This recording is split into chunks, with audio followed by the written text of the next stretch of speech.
reason why I've never seen any TikToks of people diving into the Bill and Melinda Gates Foundation's, charity forms? 'Cause I'm digging into them. It's crazy. Check out what I found out so far.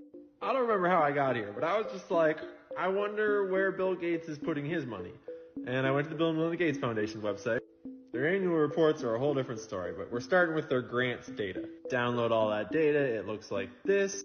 First thing I did was I organized it by the highest amount to the lowest amount in descending order. So the biggest individual grant the Bill and Melinda Gates Foundation has ever given was $1.6 billion, followed by $1.5 billion. And hold up, they were both to the same person?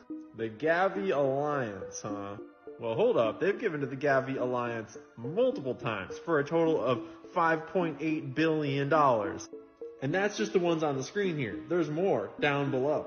So what do you think the Gavi Alliance does? Well, no surprise there. Then you can also find their contributions to the World Health Organization. That totals up to more than $1 billion just in those three entries. The smallest grant they've ever given was to Mount Rainier North Cascades Olympic. What the?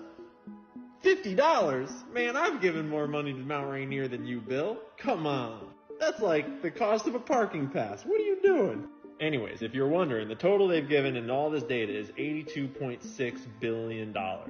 And notice that's across all years. I think that's the total lifetime of the Bill and Melinda Gates Foundation.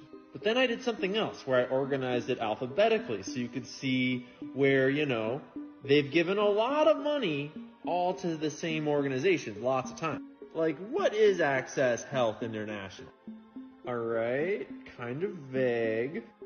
It's a think tank, huh? That's still pretty vague. Okay. When are you going to tell me what you guys actually do? This website is full of jargon that says zero. To be clear, they've received almost $41 million from the Bill and Melinda Gates Foundation. And their website is just full of jargon that says absolutely nothing about how that money might be spent. But a few things worth noting. They're based in India, so they don't have to file Form 990s with the IRS. We don't have any idea how they're spending that money. But I did notice that John Michael Lind is a founding member of Access Health and a trustee of the Lind Family Trust and Lind Family Foundation.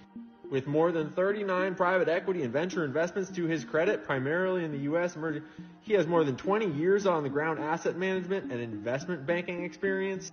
So I'm not saying I know what's going on here. I'm just saying that this Access Health International feels a little opaque. Where's all that money going? What's it doing?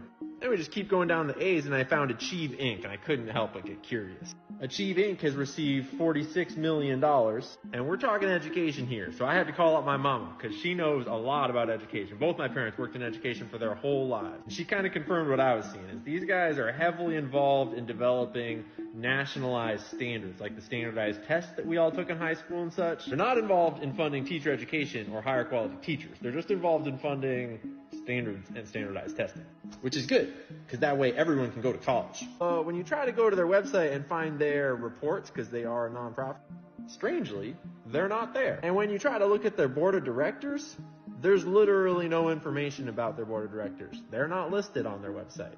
I had to go and hunt down their 990s on ProPublica. That's sketchy. And I am no expert at this stuff, but I can tell that they're taking in a total of $40 million worth of Yeah, $40 million in, but there is no information on this Form 990 about where that money goes. I mean, there's whole sheets left blank, but there's literally nothing to indicate where $40 million is disappearing to. I mean, maybe that's how it's supposed to work. I'm not sure.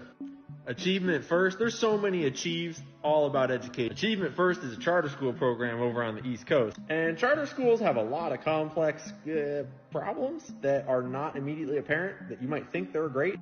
Sick. They admit students by blind lottery and there are never admission fees or tests. So it's totally fair. But who do they kick out? And I couldn't help but notice that if they admit students on blind lottery, why are they so set on literally every single face on their website? I mean, every face. Being brown and black and such, you're dang straight, everyone deserves an education, but isn't it kind of weird that they're What you guys trying to tell us? What you trying to hide? You couldn't be trying to represent charter schools as being more inclusive than they are, could you? Anyways, last one, and then I'm going to get back to doing my digging. Achieving the Dream, Inc. They've received $22 million. And they're transforming colleges and transforming communities. I mean, it sure is good that this guy is so concerned with funding education, but I seem to remember that he was on a certain list of, like, people that flew on a certain plane a lot.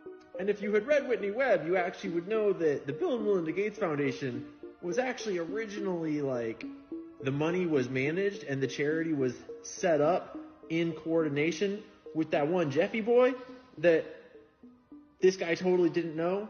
Am I wrong about that? Anyways, I just wanted to share. I'm going to go dig through more of Bill Gates' dirty laundry. And I know I'm supposed to be talking about like farming and other stuff right now, but I got distracted, okay? We'll get back to the scheduled programming in a minute.